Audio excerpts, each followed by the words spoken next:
আমাকে কেউ জিজ্ঞাসা করবি না যে এরকম পারফরম্যান্স কেন হচ্ছে। আমার কাছে কোনো অ্যান্সার নেই। আমার কাছে যেটা আছে সেটা হচ্ছে প্রচুর ফ্রাস্ট্রেশন, প্রচুর গালাগাল। দুটো ক্লাবের জন্য, একটা ক্লাবের জন্য আমি খুব খুশি। মোহামেডানের জন্য আমি খুব খুশি এবং ইস্টবেঙ্গল মোহনবাগানের জন্যও আমি খুব খুশি। বাহ!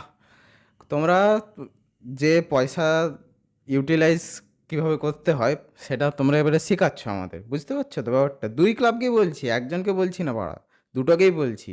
এক, এক করে আসছি। প্রথমে আগে একটু মনটা ভালো করে নেওয়ার জন্য আমরা মোহামেডান আর চেন্নাইয়ের ম্যাচটা দেখে নেবো। ঠিক আছে? অসাধারণ পারফরম্যান্স। এটাকে বলে খেলা, এটাকে বলে ডিফেন্স, এটাকে বলে অ্যাটিটিউড, এটাকে বলে মাইন্ডসেট। ভাই কী হচ্ছে? কী করছিস তোরা ভাই? একটু শেখ। প্রথমবার আইএসএলে এসছে এরা, প্রথমবার আইএসএল। তোরা তো এইদিকে মার্চ সেদিকে মার্চ। উফ, বহুত ফ্রাস্ট্রেশন জমে আছে আমার কাল থেকে ভাই, বিশ্বাস কর বহুত রেগে আছি আমি। মোহামেডানের যেরকম অ্যাটাক সেরকম ডিফেন্স, অনেকগুলো চান্স হ্যাঁ মিস হয়েছে। চেন্নাইয়ের তরফ থেকে আমরা ভালো ডিফেন্স পেয়েছি, কিন্তু মোহামেডানের যে ডিফেন্স, চেন্নাই অনেকবার ঢুকেছে মোহামেডানের গোল পোস্টের ভিতরে, কিন্তু গোল হয়নি। ঠিক আছে? গোলটা মোহামেডানের যেটা হয়েছে সেটাই ফার্স্ট হাফই হয়ে গেছে, কিন্তু ফুল সেকেন্ড হাফ ওরা যেভাবে আটকে রেখেছিল, লাস্ট মুমেন্টে এসেও গোল হওয়ার চান্স এসেছে। একদম মাথায় গোল লাইন সেভ যেটাকে বলা হয়, একদম হেড করে গোল লাইন সেভ করেছে। অসাধারণ খেলা, অসাধারণ গেম প্লে, অসাধারণ অ্যাটিটিউড, অসাধারণ মাইন্ডসেট এবং অসাধারণ পারফরমেন্স সব কটা। এইটা হয় খেলা, মন ভালো হয়ে যায়, সাপোর্ট বেড়ে যায়, পাবলিকের ভরসা জেগে যায় তোমার উপরে। এরপরে যে দুটো ক্লাব করেছে যা, শান্ত শান্ত, ঠিক আছে, okay. Congratulations to Mohammedan sporting. 5 নম্বর টিম হিসাবে আইএসএলের প্রথম অ্যাওয়ে ম্যাচ তারা জিতে নিল। প্রথম অ্যাওয়ে ম্যাচ তারা জিতে কে কে করেছে? মোহনবাগান, এটিকে, চেন্নাইন এফসি, এফসি গোয়া আর ওড়িশা এফসি। ঠিক আছে? পরে 6 নম্বর টিম হিসাবে যুক্ত হয়ে গেল Mohammedan sporting. Congratulations to him. অসাধারণ খেলা। এরকম থাকলে আমার তো মনে হচ্ছে ভাই টপ 4-এ লাস্টের দিকে দেখবি টপ 4-এ মোহামেডান স্পোর্টিং দাঁড়িয়ে আছে। সাবাস, ফাটাফাটি। এরপরে এরপরে আসি East Bengal. Okay, East Bengal versus FC Goa.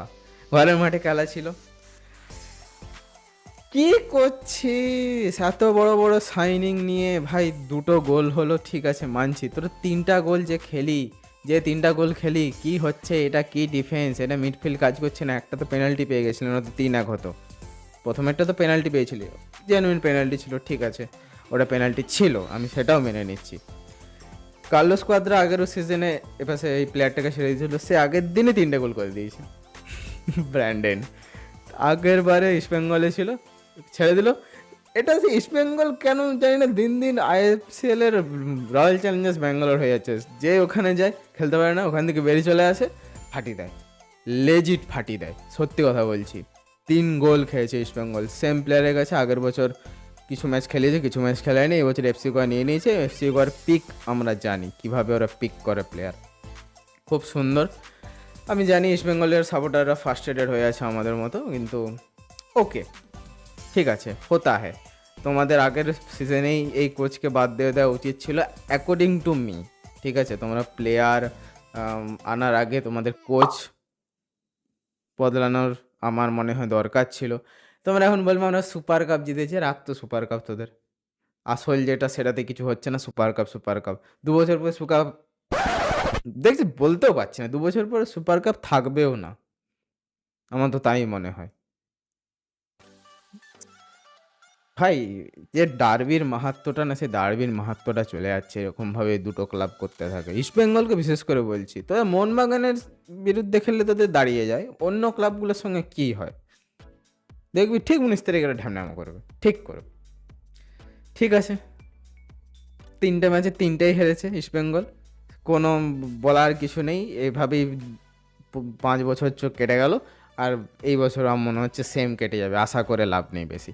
এরপরে এরপরে এসো এসো বাবা মেরিনাসরা, সবাই এসো, লাইন করে দাঁড়াও, পিছন করে লাইন করে দাঁড়াও, সবাই গালাগাল দেওয়ার সুযোগ পাবে। ওকে, কেউ বাদ যাবে না, সবাই যতক্ষণ খুশি ততক্ষণ ধরে গালাগাল দিতে পারবে। ভাই এবার এবার মলিনাকে বাদ দে, মিড সিজন হয়ে গেলেও বাদ দে, উইন্টার ট্রান্সফারে আগে ম্যানেজার চেঞ্জ কর প্লিজ। প্লেয়ারদের মধ্যে কোনো সিঙ্ক্রোনাইজেশন নেই, এদিকে পাস বেরিয়ে যাচ্ছে, সেদিকে ক্রস বেরিয়ে যাচ্ছে, আর ডিফেন্স যেন মনে হচ্ছে সেই জার্মানি যেমন ব্রাজিলের করেছিল 7-2 14 ওয়ার্ল্ড কাপ, ওরকম লাগছিল খালি। অসহায় অসহায় লাগছে, কোথায় যাব, কি করব, কাকে পাস দেবো। 3টে গোল হয়েছে, এবং বলে রাখা ভালো আমাদের ক্যাপ্টেন লেজেন্ড সুনীল ছেত্রী আইএসএলের ইতিহাসের হাইয়েস্ট গোল স্কোরার হয়ে গেল গতকাল পেনাল্টিটা স্কোর করে। 63 অর্থাৎ 63টা গোল হয়ে গেল আইএসএলের ক্যারিয়ারে। ওকে, এরপরে মনে হয় রয় কৃষ্ণা আছে, আই গেস, খুব মনে নেই, মেবি রয় কৃষ্ণাই আছে সেকেন্ডে। সুনীল ওয়াংতে সেও একটা গোল করেছে, আর প্রথমে একটা গোল হয়েছে 7 মিনিটের মাথায় গোল করেছে ওরা।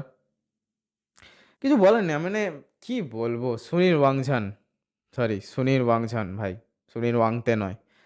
উফ, কী সব বলছি, বললাম না আমার মাথা ঠিক নেই। আমি কাল থেকে বলবো না, মানে সে ডুরান্ট থেকে যে পারফরমেন্স দেখছি মোহনবাগানের, উফ, এত টাকা খরচা করে, এত করে 100 কোটির টিম, 200 কোটির ম্যানেজার, 300 কোটির জনতার 2 টাকার পারফরমেন্স। কী হয় বলতো, আমাদের মতো যারা বছরের পর বছর বিদেশি ফুটবলকে ছেড়ে ন্যাশনাল ফুটবল দেখতে আসি, যারা চায় ইন্ডিয়ান ফুটবলের উন্নতি হোক, ইন্ডিয়ান ক্লাবগুলো বাইরে যাক, ইন্ডিয়ান ক্লাব থেকে প্লেয়াররা বাইরে যাক, একটা টাইম পরে তারা ফ্রাস্ট্রেটেড হয়ে সেই আবার ইউরোপিয়ান ফুটবল, সেই ইউরো, সেই কোপা দেল রে, সেই ওয়ার্ল্ড কাপ, সেই ইউসিএল, আমি ভেবেছিলাম যে হয়তো ডিফেন্ড করব, কিন্তু এইভাবে কতদিন ডিফেন্ড করব? এভাবে বেশি দিন ডিফেন্ড করা যাবে না, সত্যি যাবে না। ঠিক আছে, এরপরে আমাদের মোহামেডান স্পোর্টিংয়ের সাথে মোহনবাগানের ম্যাচ আছে, তারপরে আবার ডিরেক্ট ডার্বি আছে, এরপরে আস্তে আস্তে বাংলার 3টে টিমের বড় বড় ম্যাচ আছে। ওকে, তো স্টে টিউন। এই ভিডিওটা ভালো লেগে থাকলে ভিডিওকে লাইক করবে, মন খুলে গালাগাল দিয়ে যাও কমেন্টে, আমার কোনো যায় আসে না, মন খুলে গালাগাল দাও এবং ভাইকে সাপোর্ট করো। নেক্সট ভিডিওর জন্য স্টে টিউন।